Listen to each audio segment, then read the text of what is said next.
नमस्कार। स्वागत है आप सभी का आपके अपने YouTube चैनल मंथन क्लासेस कैम्प में। और आज फिर एक नए टॉपिक के साथ। तो आज का जो हमारा टॉपिक है बहुत ही महत्वपूर्ण टॉपिक है, जिसका नाम है इलेक्ट्रॉनिक विन्यास, यानी इलेक्ट्रॉनों का परमाणु की विभिन्न कक्षाओं में वितरण। तो आज हम इलेक्ट्रॉनिक विन्यास के बारे में डिस्कस करेंगे। इलेक्ट्रॉनिक विन्यास क्या होता है, तो सबसे पहले हम इसकी परिभाषा को समझते हैं। तो जैसा कि आप जानते हैं कि हमारा ये परमाणु है, परमाणु का जो केंद्रीय भाग ये हमारा क्या कहलाता है, न्यूक्लियस, इसे नाभिक कहते हैं। नाभिक के चारों ओर ये विभिन्न जो कक्षाएं हैं, जैसा कि के, एल, एम, एन आदि कक्षाएं हैं, हम कोष या सेल कहते हैं।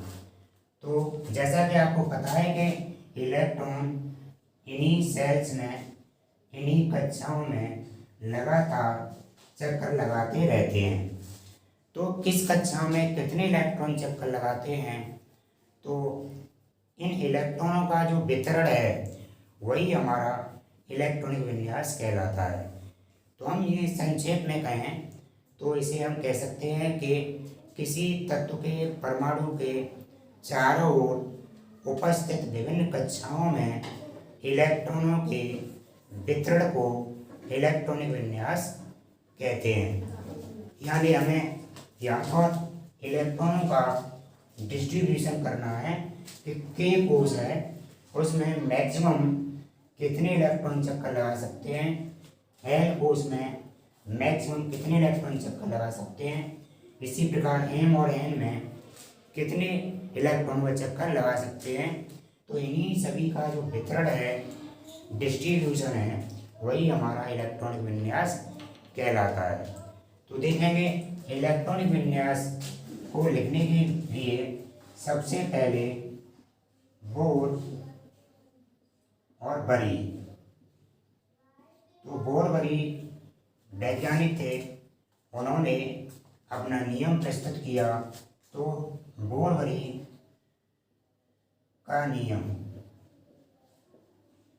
तो हम तत्वों के इलेक्ट्रॉनिक विन्यास को लिखने के लिए सबसे पहले हम बोर बरी के नियम का यूज करेंगे। यानी इलेक्ट्रॉनिक विन्यास लिखने के लिए सबसे पहले बोर बरी का नियम प्रस्तुत किया गया।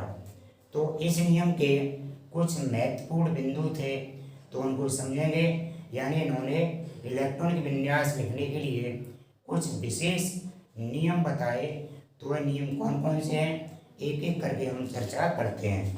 तो सबसे पहली बात इन्होंने ये बताई कि हमारा कोई भी तत्व है और हम उसका इलेक्ट्रॉनिक विन्यास लिख रहे हैं, तो किसी भी तत्व के परमाणु के जो कोष है उसमें अधिकतम इलेक्ट्रॉन की संख्या 2n² के बराबर होती है। यानी किसी कोष में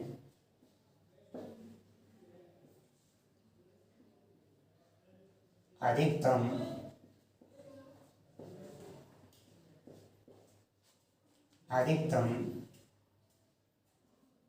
इलेक्ट्रॉन की संख्या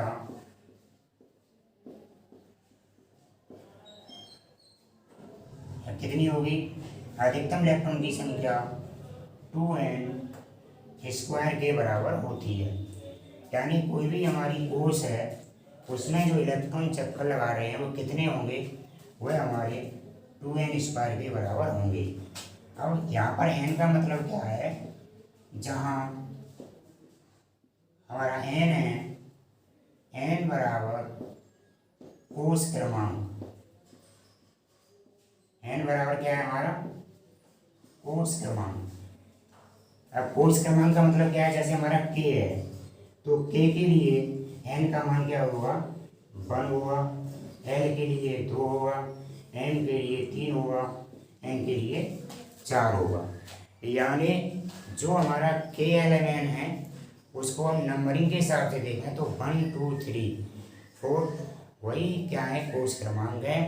तो हम यहाँ पर बात करें एक चार्ट के द्वारा, एक सारणी के द्वारा, तो देखेंगे सबसे पहले हम बात करें जैसे कोष। तो कोष हमारे कौन कौन से हैं, मैंने यहाँ पर लिखाए हुए हैं। पहला कोष क्या है, के, फिर एल, एम और एन। कौन कौन से हैं, के, एल, एम, एन। इसके बाद हमारे देखेंगे कोष क्रमांक। तो कोष क्रमांक में, यानी कोष क्रमांक का मतलब हुआ एन। तो एन का मतलब क्या हुआ हमारा, जैसे 1, के लिए क्या है 1, एल के लिए 2, एम के लिए 3 और एन के लिए 4। यानी कोष कौन कौन से, के, एल, एम, एन, और इनके क्रमांक हैं 1, 2, 3, 4। अब यहाँ पे हम बात करेंगे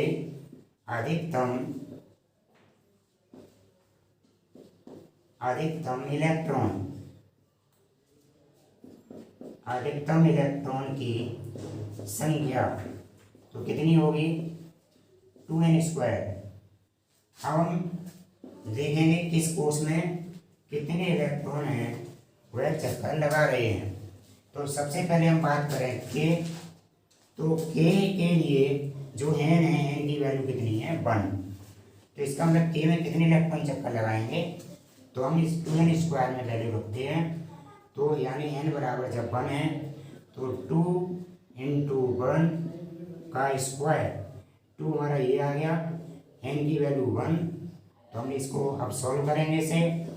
तो 1 का स्क्वायर 1 और 1 का मल्टीप्लाई करेंगे 2 में तो हुआ 2।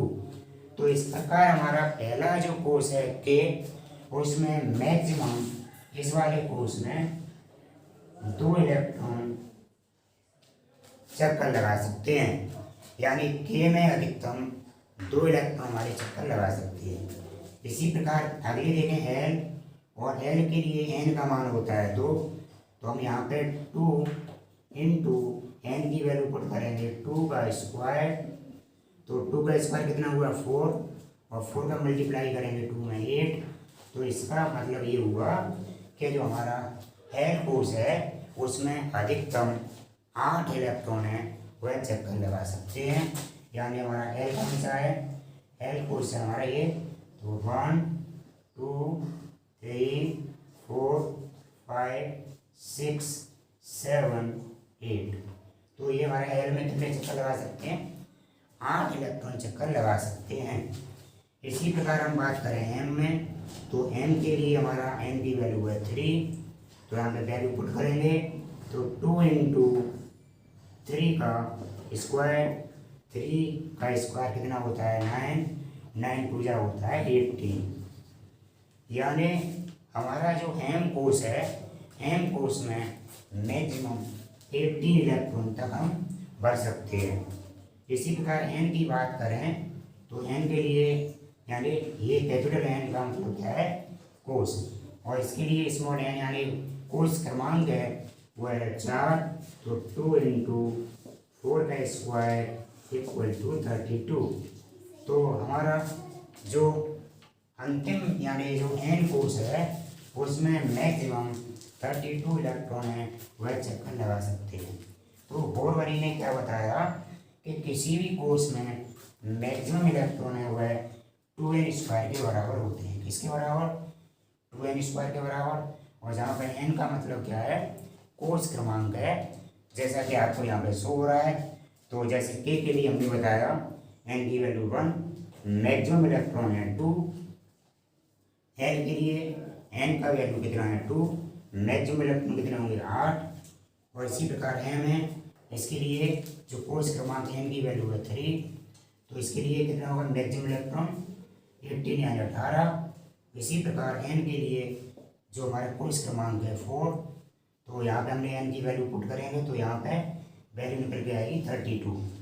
तो इसका क्रम क्या हुआ हमारा 2, 8, 18, 32। तो इसी क्रम में जो इलेक्ट्रॉन होते हैं वह विभिन्न कक्षाओं में प्रवेश करते हैं। अब हम देखते हैं कि इनके इस जो नियम हमने दिया तो इस नियम की सहायता से हम विभिन्न तत्वों का इलेक्ट्रॉनिक विन्यास कैसे लिख सकते हैं। तो देखें, जैसा कि इन्होंने पहला नियम क्या दिया था कि अधिकतम इलेक्ट्रॉन 2n² के बराबर होते हैं।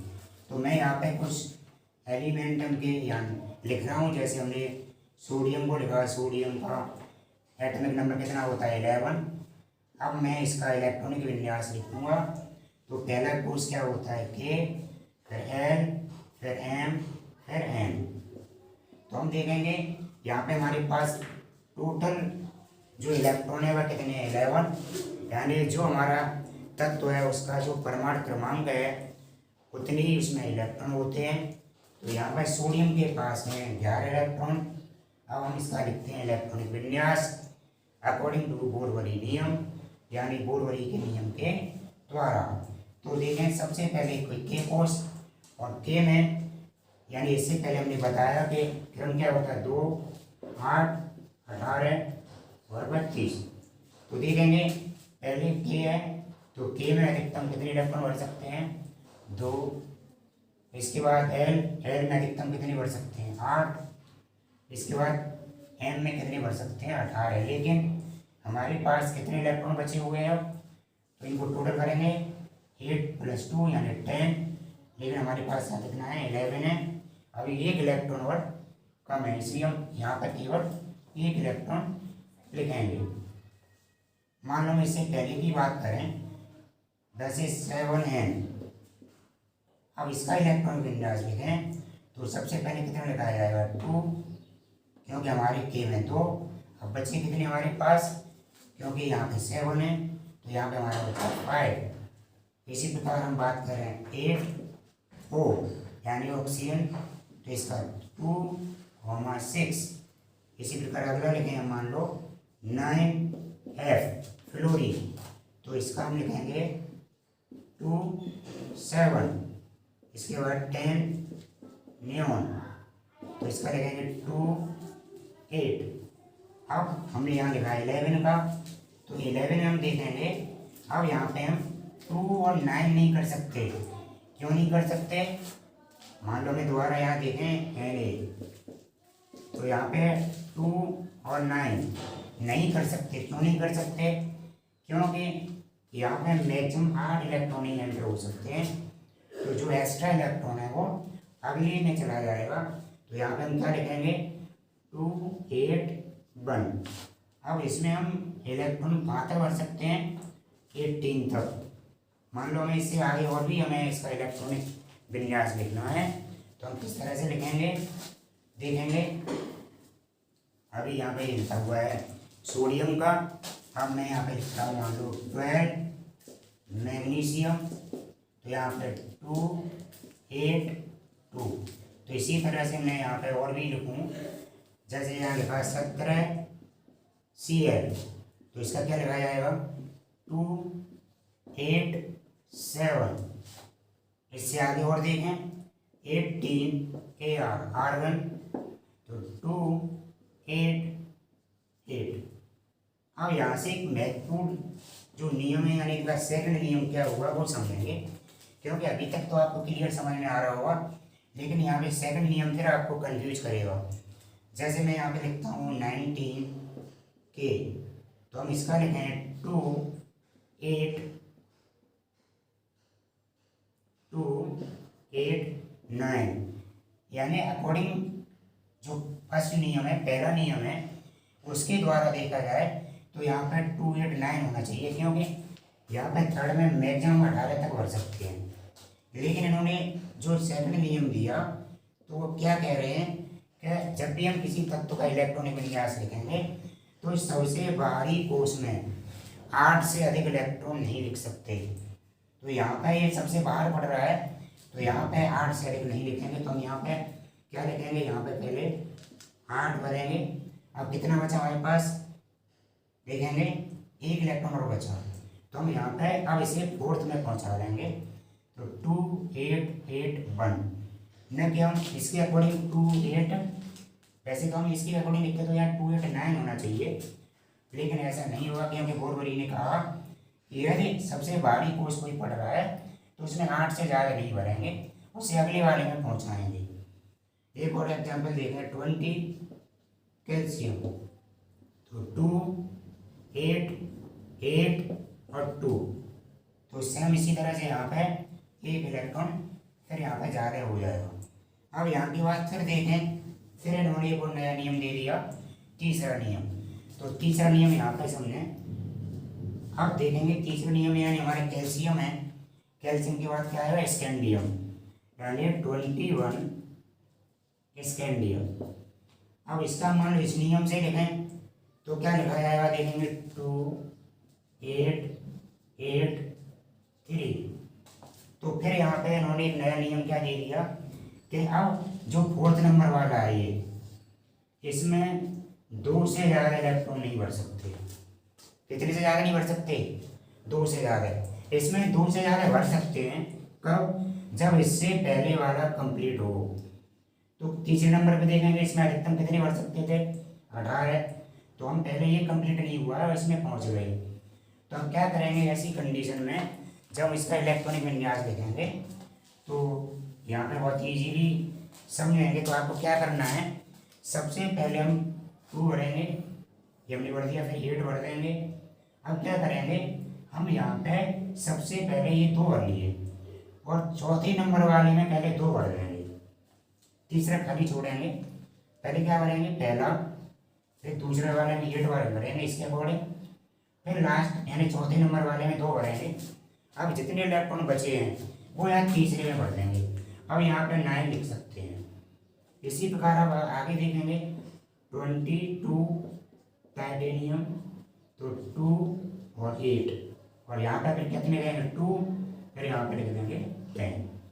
इसी प्रकार एक और देखें, 23 वेनेडियम, तो 2, 8, फिर यहाँ पे 2, यहाँ पे 11। तो इस तरह से आपको समझ में आ गया होगा। अब देखते हैं यहाँ पे एक और कुछ ऐसे भी होते हैं कुछ तत्व जो इनके नियम का पालन नहीं करते हैं, तो उन्हें कहा जाता है अपवाद। क्या कहा जाता है, अपवाद। यानी जैसे कोई भी नियम नहीं हो रहा है फॉलो किसी पे, तो वह उसका अपवाद कहलाता है। जैसे मान लो एक क्लास में बहुत से बच्चे हैं, जो मान लो 20 बच्चे पढ़ रहे हैं किसी क्लास में, अब उसमें 18 बच्चे ऐसे हैं जो रेगुलर याद करके आते हैं और 2 बिल्कुल याद ही नहीं करते हैं, कितनी भी आप कोशिश कर लो। तो दोनों क्या कहलाए ना, अपवाद हैं, वो नियम के विरुद्ध चल रहे हैं, वो नियम को फॉलो नहीं कर रहे हैं। तो इसी प्रकार यहाँ पे देखें, हमारा जो 24 वाला है, कौन सा, 24 क्रोमियम, तो हम इसका इलेक्ट्रॉनिक विन्यास लिखें तो हम इसके अकॉर्डिंग लिखेंगे। तो देखें क्या लिखा जाएगा, 2, 8, फिर यहाँ पे 2 भर देंगे और यहाँ पे क्या लिख देंगे हम, 12। नियम के हिस्से से तो ऐसे लिखना चाहिए, परंतु ये अपवाद है, तो एग्जाम में सबसे ज़्यादा अपवाद पूछे जाते हैं, ध्यान रखेंगे। यानी ये सही नहीं है, ये गलत है। तो इसका नियम, सही नियम कैसे लिखेंगे इसे, तो इसमें क्या होता है, 2, 8, तो इसमें सबसे लास्ट में 2 नहीं लिखते हैं, यहाँ 1 लिखते हैं केवल, और इसके बाद यहाँ पे कितना आ जाएगा, 13। यानी इसके अकॉर्डिंग देखें तो क्या होना चाहिए, 2, 8, 12, 2, लेकिन ये क्या है, अपवाद है, तो इसलिए जो इलेक्ट्रॉन यहाँ पे है 12, 13 और लास्ट में 1 हो जाएगा। तो ये हमारा करेक्ट है। तो इस तरह से लिखेंगे। अब आप सोच रहे होंगे कि सर यहाँ पे 1 क्यों लिखा, तो अभी मैं आपको और बताऊंगा। तो अभी आपको बिल्कुल समझ में नहीं आएगा, क्योंकि ये जो लिखा जाता है वो है हुंड के नियम से लिखा जाता है। तो आप जब 11th क्लास में आएंगे तब वहाँ पर आपको हुंड का नियम बताया जाएगा। तो अभी केवल यहाँ पे ध्यान रखना है, केवल हम यहाँ पे कितना लिखेंगे, 1 और यहाँ पे 13। इसी प्रकार एक और इसमें अपवाद है, 29 कॉपर।